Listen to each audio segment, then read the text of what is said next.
Hey everyone, welcome back to another episode of the Dental Assistant Nation podcast. My name is Kevin Henry, host of this podcast and the founder of the Dental Assistant Nation, and so excited today to be talking about your patients and their health whenever they come into the practice. Because dental assistants, we know how you are the conduit for that, and so often the bridge between that patient and the practice and his or her health so much depends on what you do in the practice. And with that in mind, I'm thrilled to be joined today by Lisa Heaton. Lisa, how are you today? I'm great, Kevin. Thanks so much for having me today. I'm so excited to have you. And before we dive into our topic about health and the patients in the dental practice, I'd just love for you to take a moment and introduce yourself. Sure. I am a science writer on the Analytics and Data Insights team at CareQuest Institute for Oral Health. And CareQuest Institute, for those who aren't familiar, we're a nonprofit organization focused on making the oral healthcare system more accessible, integrated, and equitable for everyone. And I will say, as the editor in chief for Dr. Bicuspid, I always love to see things from CareQuest come across because I know it's always great data and it's things that need to be shared with dental practices. So I'm really thankful that you joined us today. Oh, well, thank you so much. We're always so excited to see our work highlighted on Dr. Bicuspid. We consider it a badge of honor to see our work there. Well, I appreciate that. So let's dive into a recent study that I know you were heavily involved with. And one of the things that jumped out to me were there were some percentages that you all highlighted in this study that showed how dental patients are willing to discuss things like oral cancer. They're willing to have blood pressure checked, a lot of different things. And yet you're finding that dental practices aren't necessarily doing that. And there was one thing that I thought was really interesting, and I'm just going to highlight this one thing, and then I'd love to get your opinion on it. And it was that 79% of adults are comfortable with oral cancer screenings, yet only 37% say that they've actually been screened, and only 4% have been referred to a primary provider. Did those numbers surprise you at all? They did surprise me. So these numbers came from our annual State of Oral Health Equity in America survey, where we surveyed in 2023, we surveyed over 5,000 adults on their attitudes and experiences in oral health care. And we did find that while adults said that they were very comfortable being screened by dentists for things like oral cancer, blood pressure, that sort of thing, many fewer of them actually had those types of screenings done in the dental setting. Now, with that oral cancer screening, as you said, we had 79% of people saying they were completely fine and completely comfortable with that, but only 37% said that they had actually been screened for oral cancer in the dental setting.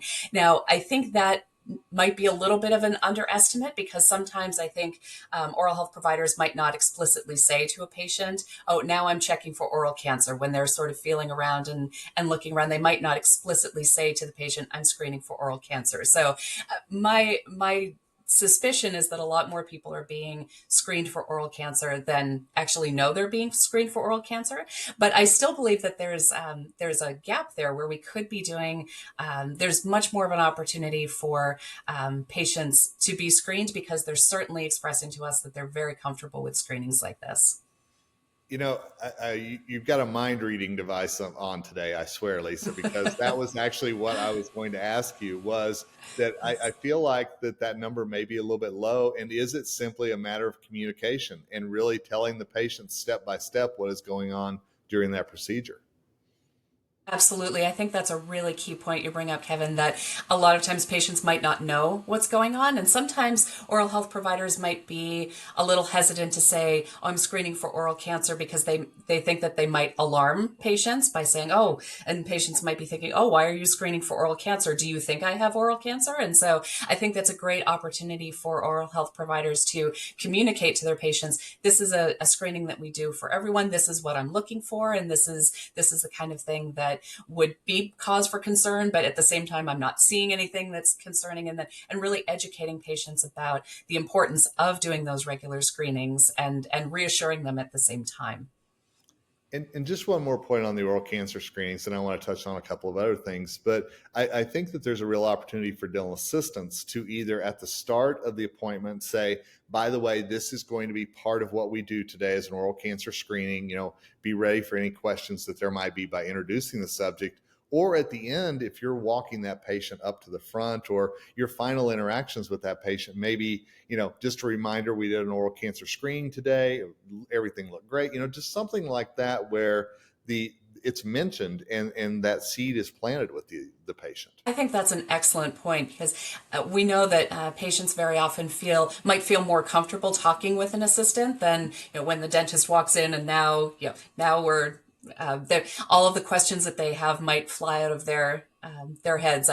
A lot of the research that I've done is in dental anxiety, and so sometimes people might be anxious when the dentist walks in, but they might be more comfortable asking the assistant questions. And so I think that's an excellent point, to have the assistant give sort of a heads up at the beginning of the appointment. This is something that we're going to be doing. This is why we're going to be doing this. And then reminding the person at the end of the appointment, and maybe acting as a sort of a facilitator of that conversation with the dentist, to say, did you have any additional questions about that's any of the screenings that we did, and really kind of helping to circle that conversation back and facilitate that conversation, I think is a really important role for dental assistants.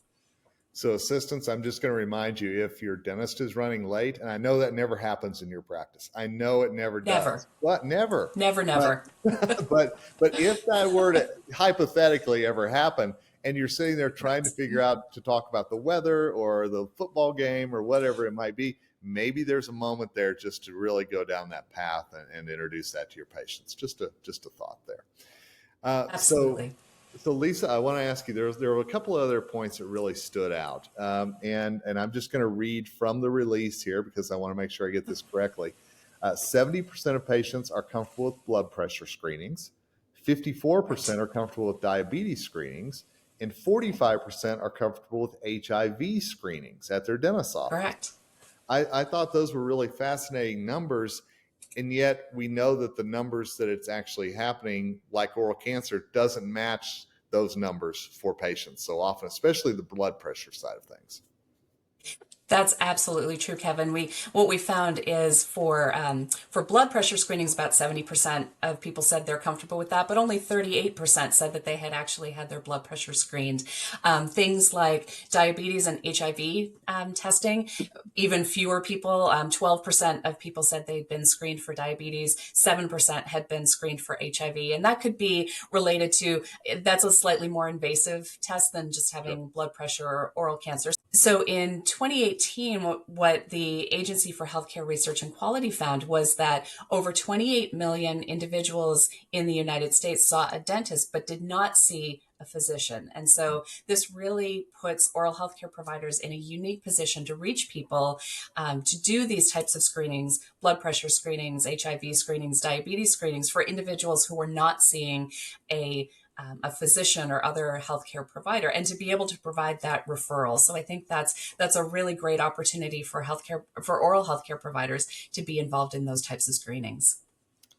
And Lisa, I'll be perfectly honest. One of the biggest things that I often hear about why blood pressure screenings and other screenings aren't done at the dental practice is, well, we don't have time with the patient. Everything is so stacked in, we have to get so much done. I don't necessarily think that's the greatest excuse in the world, especially whenever we know that there's so many touch points that there could be. But is that what you're hearing, or why maybe some people have reported why those numbers are so low? That's a great question, Kevin. We don't have data in our survey. This is all from a patient perspective. We don't have the perspective from the providers, but I've worked in a number of dental offices throughout my entire career, and I've heard that quite a bit. There's so much that oral healthcare providers need to put into a visit that, sometimes those screenings get missed. But at the same time, we also know that oral health and overall health are so incredibly inextricably linked to each other. Sure. And research that came out of another study that we didn't do, but that came out of another report that we put together, found that individuals who are experiencing periodontal disease are 2 to 3 times more likely to experience a heart attack, a stroke, or another severe cardiovascular event. And every 33 seconds, one person in the United States dies from cardiovascular disease. So it is, I understand that it's really, there's a lot to do in an oral health visit, but really screening for things like cardiovascular disease, doing a simple blood pressure screening is a really simple thing that could be done that can really have a very significant impact on a person's overall health. And obviously, we want to make sure not only are the patients doing well outside the practice, but they're doing well inside the practice. If you're getting ready to start a Yes. procedure and you don't know the blood pressure, you don't know what's going on with that patient, I think it's just asking for potential trouble, especially should something happen in the chair. That's absolutely right. I think it's really critically important before any procedure for the oral healthcare provider to know what's going on. And it could be, going back to the dental anxiety piece, it could be that people are just a little anxious. And so, but knowing that is also very important, and being able to distinguish between, is this, somebody who has a little bit of the white coat hypertension, and they're a little nervous in the dental office, which is very, very common, versus, is this somebody who maybe needs to be referred back to their PCP or to another healthcare provider for follow-up for hypertension, is particularly important. So, true story. My mom just went in for a crown last week. She's 80 years old. She is one of those people that, even though she knows I love my dental assistants and work in the dental industry, she's not exactly a fan of going to the dental practice. Right. And when she sat down in the chair, the blood pressure was very elevated. And Mhm. she told me that the dental assistant said, "Why don't we just wait a few minutes and let's see how this does?" And started talking to her about her granddaughter, everything else under the sun. And sure Yes. enough, a few minutes later, that blood pressure was down and they felt like they could go ahead with the procedure. But it Oh, was such a great reminder to me that just not only do we need to be checking that blood pressure, but also dental assistants, you so often have such a key role in reducing that anxiety for that patient as well. So I heard that story and I thought, when Lisa and I are talking today, I've got to work that in because it's amazing just what can be done when the patient knows they're in a safe space and they're being taken care of. absolutely. What a perfect story to illustrate that.